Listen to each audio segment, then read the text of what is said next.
Yes, sir, Captain. Bring me a rum.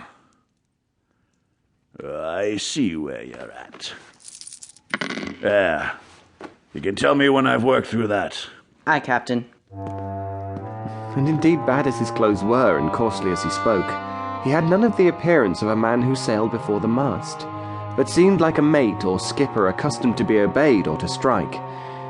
He was a very silent man by custom. All day he hung round the cove or upon the cliffs with a brass telescope. All evening he sat in a corner of the parlour next the fire and drank rum and water very strong. Jim, lad, fetch me a mug of rum. Aye, Captain.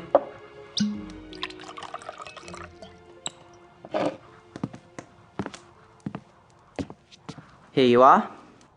Any seafaring men come by along the road today? No, Captain. Listen to me, boy. Here's a silver a 4-penny. I'll give you one on the first of every month if you'll keep a weathered eye open for a seafaring man with one leg. One leg? You let me know the moment he appears. Often enough, when the first of the month came round and I applied to him for my wage, he would only blow through his nose at me and stare me down. But before the week was out, he was sure to think better of it, bring me my 4-penny piece, and repeat his orders. Keep a weathered eye open for a seafaring man with one leg.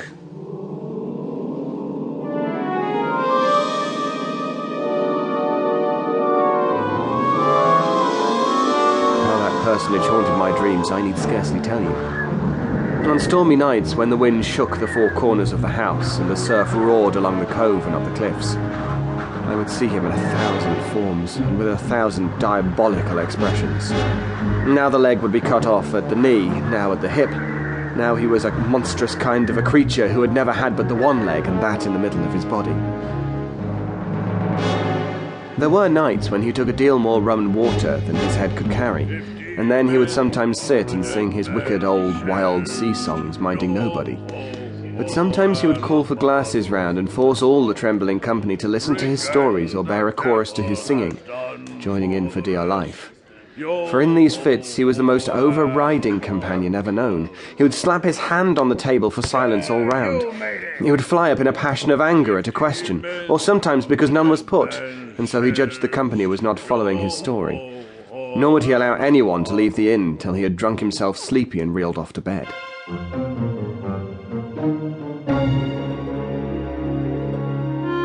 His stories were what frightened people worst of all. Dreadful stories there were about hanging and walking the plank, and storms at sea and the dry Tortugas, and wild deeds and places on the Spanish Main.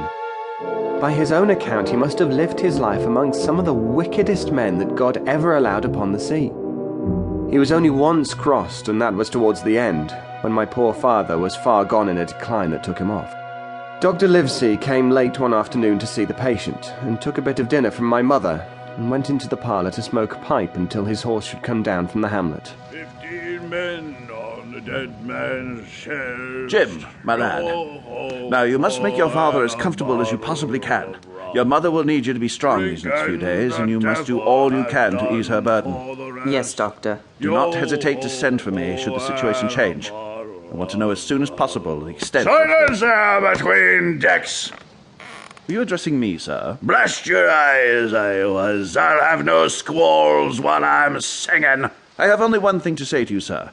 That if you keep on drinking rum, the world will soon be quit of a very dirty scoundrel. Hang ye! If you do not put that knife this instant in your pocket, I promise upon my honour you shall hang at the next assizes.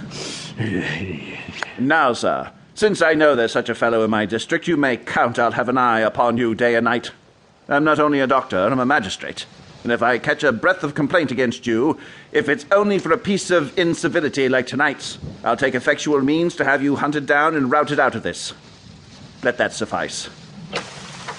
Dr. Livesey, I have your horse, sir. Thank you. Good day to you, Master Hawkins. Good day, sir.